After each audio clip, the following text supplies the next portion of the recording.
Hello बच्चों, कैसे हैं आप सब। उम्मीद करते हैं अच्छे होंगे। और जैसे कि आपका एग्ज़ाम 9th क्लास का जैक बोर्ड का हुआ, तो आज मैं अभी उम्मीद करता हूँ कि बहुत अच्छे से आप लोग का एग्ज़ाम गया होगा, क्योंकि आप लोग बहुत अच्छे से पढ़े होंगे। और मैं ऑफलाइन तो बहुत अच्छे से बच्चे को पढ़ाया हूँ, और बाकी सभी तो अच्छे किए हुए हैं। अब ऑनलाइन की बारी है, तो आइए देखते हैं इसका आंसर मिला लीजिए किसका कितना सही हुआ है। और सभी बच्चे अपने कमेंट में ज़रूर बताएंगे कि किसका कितना सही हुआ, नाम सहित बताएंगे, और कहाँ से वीडियो देख रहे हैं आप लोग वो भी बताएंगे। और चैनल को सब्सक्राइब भी कर लेंगे, ताकि मैं सभी इसी तरह से कंटेंट आपको प्रोवाइड कराते रहूँगा, ठीक है।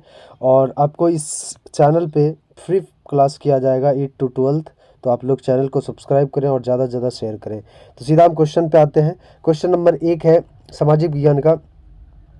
जब लुइस सोल्म को न्यायालय द्वारा देशद्रोह के आरोप में मौत की सज़ा सुनाई गई, तो उसे 21 जनवरी 1773 को सार्वजनिक रूप से निम्न में से किस स्थान पर फांसी दी गई। तो इसका हो जाएगा ऑप्शन नंबर बी हो जाएगा प्लेस डी ला कॉन्कर्ड में। प्लेस डी ला कॉन्कर्ड में ऑप्शन नंबर बी 1 का हो जाएगा। दूसरा क्वेश्चन देखते हैं। क्वेश्चन नंबर 2 क्या कह रहा है। स्वतंत्रता और जनवादी अधिकारों के विचार निम्न में से किस क्रांति की सबसे महत्वपूर्ण विरासत है। तो इसका ऑप्शन नंबर ए हो जाएगा फ्रांसीसी क्रांति का, ठीक है। अगला देखते हैं क्वेश्चन नंबर 3। रूस में आधुनिक खेत विकसित करने और उन मशीनों की सहायता से औद्योगिक खेती करने के लिए निम्न में से किस प्रकार के उपाय को जरूरी माना गया है। तो इसका ऑप्शन नंबर डी हो जाएगा। 3 का ऑप्शन नंबर डी हो जाएगा। सभी कुलकों को सफाया करना, किसानों से जमीन छीनना, सरकार नियंत्रण वाले विशालकाय खेत बनाना, ठीक है। 3 का हो जाएगा ऑप्शन नंबर डी, ठीक है। 4 का देखते हैं। 4 क्या है। यूरोप में समाजवाद यानी यूरोप में समाज के पुनर्गठन की संभवतः सबसे दूरगामी दृष्टि प्रदान करने वाली विचारधारा निम्न में से कौन सी थी। तो इसका ऑप्शन नंबर बी हो जाएगा समाजवाद। 4 का क्या हो जाएगा ऑप्शन नंबर बी समाजवाद। अगला देखते हैं। Question number 5। 1927-28 के आसपास रूस के शहरों में किस वस्तु का भारी संकट पैदा हो गया था। तो इसका हो जाएगा ऑप्शन नंबर ए अनाज का भारी संकट हो गया था। 5 का हो जाएगा ए। 6 का देख लेते हैं। 6 क्या कह रहा है। नास्तिवाद का उदय यानी नाजीवाद का उदय कहाँ हुआ था, ये सबको पता है। 6 का हो जाएगा बी जर्मनी हो जाएगा, ठीक है। 7 नंबर देखते हैं। 7 नंबर क्या है। हिटलर की नस्ली सोच निम्न में से किस विचारकों के सिद्धांत पर आधारित था। तो इसका हो जाएगा ऑप्शन नंबर 7 का हो जाएगा डी यानी चार्ल्स डार्विन और हर्बर्ट स्पेंसर के सिद्धांत पर आधारित था इसका विचार। 7 का डी हो जाएगा, ठीक है। अगला देखते हैं। 8 नंबर क्वेश्चन नंबर 8 है। औपनिवेशिक काल के दौरान भारत में वन संसाधनों के दोहन ने किस यूरोपीय शक्ति की महत्वपूर्ण भूमिका निभाई थी। तो 8 का हो जाएगा ऑप्शन नंबर डी यानी ब्रिटेन हो जाएगा ऑप्शन नंबर डी 8 का। अगला देखते हैं। यूरोप में किस वस्तुओं की बढ़ती मांग को पूरा करने के लिए बागान बनाए गए और उनके लिए प्राकृतिक वनों की एक भारी हिस्सा साफ किया गया।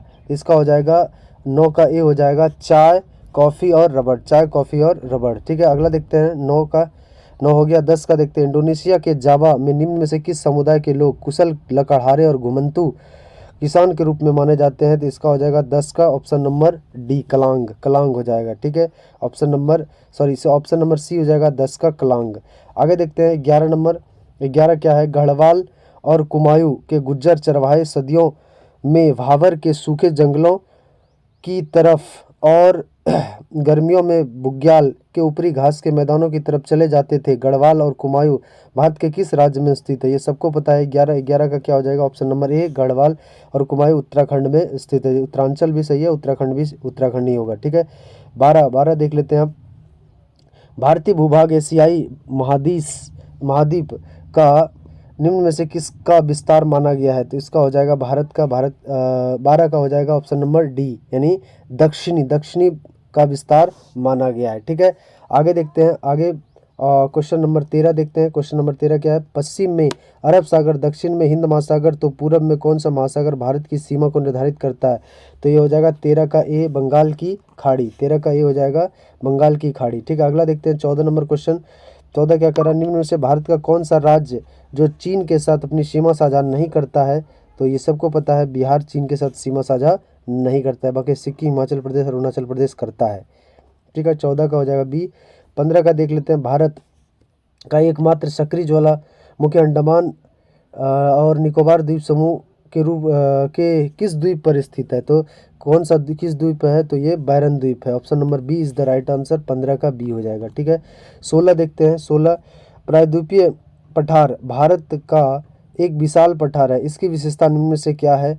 तो 16 का हो जाएगा ऑप्शन नंबर डी हो जाएगा सभी। ऑप्शन नंबर डी हो जाएगा सही 16 का।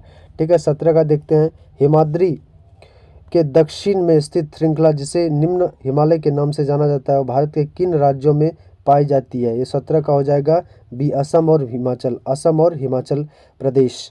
ठीक है, option number B is the right answer. ठीक है, आगे देखते हैं। 18 महादेव, कैमूर और मैकाल निम्न में से किनके नाम है? तो ये सब तो पहाड़ियों का नाम है। ऑप्शन नंबर सी, 18 का C is the right answer. ठीक है, आगे देखते हैं। दुधवा राष्ट्रीय पार्क भारत के किस राज्य में स्थित है? तो इसका हो जाएगा ऑप्शन नंबर सी यानी Uttar Pradesh. Option number C हो जाएगा 19 का सी, उत्तर प्रदेश हो जाएगा। ठीक है, आगे देखते हैं 20 नंबर क्वेश्चन। 20 क्या कह रहा है? निम्न में से कौन सी नदी हिमालय से नहीं निकलती है? यानी हिमालय से नहीं निकलती, हिमालय से तो कृष्णा नदी नहीं निकलता है। ठीक है, ऑप्शन नंबर 20 का डी हो जाएगा, बाकी सब ये सब निकलता है। ठीक है, 21 नंबर देख लेते हैं। 21 का क्या है? धुआंधार जलप्रपात भारत के किस राज्य और शहर में स्थित है? इसका हो जाएगा मध्य प्रदेश जबलपुर, मध्य प्रदेश जबलपुर में स्थित है। ठीक है, 21 का ए हो जाएगा, ऑप्शन नंबर ए। 22 का देख लेते हैं। निम्न में से कौन अत्यंत ठंडी पवनों से भारतीय उपमहाद्वीप की रक्षा करता है? तो इसका हो जाएगा option number C, Himachal Pradesh, Himalaya पर्वत हो जाएगा। 22 का सी हो जाएगा। ठीक है, आगे देखते हैं। 23 पारिस्थितिकी तंत्र के असंतुलन का प्रमुख कारण निम्न में से कौन माना जाता है? तो इसका हो जाएगा 23 का ऑप्शन नंबर डी, इनमें से सभी। अत्यधिक शिकार करना, वनों के अंधाधुंध कटाई, औद्योगिक अपशिष्ट और तेजाबी जमाव का होना। ठीक है, 24 का देख लेते हैं। 24 क्या है? सुंदरी वृक्ष निम्न में से किस स्थान पर पाए जाते हैं? तो सुंदरी वृक्ष गंगा ब्रह्मपुत्र डेल्टा क्षेत्र में पाए जाते हैं। Option number B is the right answer. 25 का देखते हैं। किस शासन प्रणाली में सरकार का चुनाव जनता के द्वारा किया जाता है उसे किस प्रकार का शासन कहा जाता है? तो जनता के द्वारा जो चुना जाता है उसे लोकतंत्र का शासन कहते हैं। 25 का C is the right answer. 26 number देखते हैं। 26 क्या कह रहा है? एक गैर लोकतांत्रिक देश निम्न में से क्या देखने को नहीं मिलता है गैर लोकतांत्रिक में? तो इनमें से सभी हो जाएगा। ऑप्शन नंबर डी 26 का हो जाएगा। वहाँ बहुदलीय चुनाव व्यवस्था होती है, वहाँ विपक्षी दल अपनी भूमिका निभाता है, वहाँ सरकार आलोचना कर सकते हैं और स्वतंत्र मीडिया होती है। तो ये गैर लोकतांत्रिक में सब इसका 26 का क्या हो जाएगा? ऑप्शन नंबर डी हो जाएगा, इनमें से सभी। 27 का देख लेते हैं। लोकतंत्र निम्न में से किस सिद्धांत पर आधारित है? तो लोकतंत्र राजनीतिक समानता के आधारित पर है। 27 का बी हो जाएगा। 28 का देखते हैं। भारतीय संविधान के निर्माताओं ने संविधान को ना बदले जा सकने वाले कानून के रूप में नहीं देखा था, इसलिए संविधान में समय समय पर के बदलावों को शामिल किया जाता रहा। इन होने वाले बदलावों को क्या कहा जाता है? तो ये संविधान संशोधन कहा जाता है। इसका संविधान ऑप्शन नंबर डी हो जाएगा, संविधान संशोधन हो जाएगा। 28 का क्या हो जाएगा? Option number D. ठीक है, आगे देखते हैं। 29 नंबर क्वेश्चन क्या है? निम्न में से कौन एक ऐसा व्यक्ति है जो भारतीय संविधान सभा सदस्य नहीं थे पर संविधान सभा के अनेक सदस्य उनके विचारों के अनुयायी जरूर थे? तो ये सबको पता है, Mahatma Gandhi. Option number A हो जाएगा 29 का, ऑप्शन नंबर ए हो जाएगा महात्मा गांधी 29 का। 30 का देख लेते हैं। लोकतंत्र में चुनाव के कानूनों के अनुसार कोई भी उम्मीदवार या दल निम्न में से कौन सा काम नहीं कर सकता है? तो ये इसका सभी हो जाएगा। ऑप्शन डी हो जाएगा, इनमें से सभी। ठीक है, ऑप्शन डी हो जाएगा। 30 का क्या हो जाएगा? 30 का डी हो जाएगा, इनमें से सभी। आगे देखते हैं। 31 जब किसी संविधान या लोकसभा के एक क्षेत्र में किसी सदस्य की मृत्यु या त्यागपत्र देने की सीट खाली हो जाता है तो दोबारा चुनाव कराए जाते हैं। तो इस होने वाले चुनाव को किस नाम से जाना जाता है? ये सबको पता है, ऑप्शन नंबर सी हो जाएगा, उपचुनाव। 31 का क्या हो जाएगा? सी, उपचुनाव। 32 निम्न में से भारत का न्यायपालिका क्या काम करती है? तो न्यायपालिका हो जाएगा 32 का डी हो जाएगा, इनमें से सभी। वह कानून की शासन की रक्षा करता है, वह कानून की सर्वोच्चता को सुनिश्चित करती है, वह विवादों को कानून के अनुसार हल करती है। तो 32 का क्या हो जाएगा? Option number D. ठीक है, 33 देख लेते हैं। 33 क्या है? निम्न में से किस अधिकार को मौलिक अधिकारों के अंतर्गत डॉक्टर भीमराव अम्बेडकर ने भारतीय संविधान की आत्मा का हृदय कहा था? तो इसका हो जाएगा बी, ऑप्शन नंबर बी, संवैधानिक उपचारों का अधिकार। ठीक है, 33 का क्या हो जाएगा, 33 का बी हो जाएगा, संवैधानिक उपचारों का अधिकार। 34 देख लेते हैं, 34 क्या है, भारतीय अर्थव्यवस्था का सर्वाधिक श्रम अवशोषित करने करने वाला क्षेत्र इनमें से किसे माना जाता है। सबसे ज़्यादा जो श्रम होता है कृषि क्षेत्र में होता है। 34 का ए हो जाएगा, कृषि। ठीक है, अगला देखते हैं 35 नंबर क्वेश्चन। पालमपुर में मंझले और बड़े किसानों के कितने परिवार निवास करते थे। तो इसका 60 परिवार हो जाएगा, जो 2 हेक्टेयर से कम और मैंने इससे ज़्यादा जो है। तो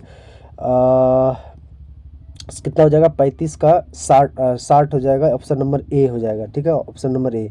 36 देख लेते हैं, 36 क्या कह रहा है, बेरोजगारी में वृद्धि किस प्रकार की अर्थव्यवस्था की सूचक मानी जाती है। तो बेरोजगारी में जो वृद्धि है ये मंदी ग्रस्त मानी जाती है, मंदीग्रस्त। 36 का A is the right answer हो जाएगा। ठीक है, आगे देख लेते हैं क्या हो जाएगा, कृषि क्षेत्रों में पाई जाने वाली अदृश्य बेरोजगारी को किस नाम से जाना जाता है। तो इसको कहा जाता है, ऑप्शन नंबर सी, 37 का क्या हो जाएगा, प्रच्छन्न बेरोजगारी। 37 का सी हो जाएगा, ऑप्शन नंबर सी। 37 हो गया। 38 देख लेते हैं, निम्न में से कौन भारत के विकास की रणनीति का एक प्रमुख उद्देश्य रहा है। तो इसका हो जाएगा 38 का डी हो जाएगा, गरीबी उन्मूलन, गरीबी उन्मूलन। 38 का डी हो जाएगा। 39 देख लेते हैं, 39 क्या कह रहा है, मानव संसाधन विकास पर सबसे अधिक ध्यान केंद्रित करने वाला राज्य निम्न में से किसे माना जाता है। तो इसका हो जाएगा 39 का डी हो जाएगा, केरल। 39 का डी हो जाएगा, केरल। अब 40 का देख लेते हैं, स्वतंत्रता के पश्चात भारतीय नीति निर्माताओं के खाद्यान्नों में आत्मनिर्भरता प्राप्त करने के लिए कृषि के उत्पादन में वृद्धि की एक नई रणनीति बनाई, जो कृषि के उत्पादन के क्षेत्र में देखने को मिली। उसका निम्न में से क्या कहा, मतलब उसको क्या कहा जाता है।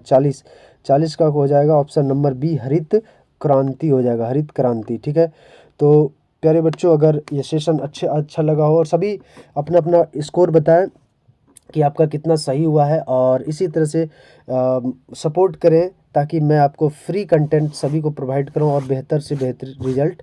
अब मैं तो ऑफलाइन था, आप लोग शायद ऑनलाइन मुझे नहीं जानते उतना, लेकिन ऑफलाइन में बहुत सारे बच्चे ऐसे हैं जो बहुत अच्छे रैंक पर आए हैं और रिजल्ट भी अच्छा आया है। तो अब ऑनलाइन की बारी है और मैं सोचा हूँ सभी बच्चों को फ्री कंटेंट दूँ, सभी बच्चों को, और जो भी डिस्कस हो सारे डिस्कस किया जाएगा। तो बच्चों, अगर सेशन अच्छा लगा हो तो सेशन को शेयर करें दोस्तों के साथ, ज़्यादा से ज़्यादा सपोर्ट करें और सब्सक्राइब करें ताकि मैं भी मोटिवेट होता रहूं। और ये भी ज़रूर बताएं कि आप कहाँ से वीडियो देख रहे हैं और कितना आपका सही सोशल साइंस में हुआ है। तब तक के लिए जय हिंद, वंदे मातरम।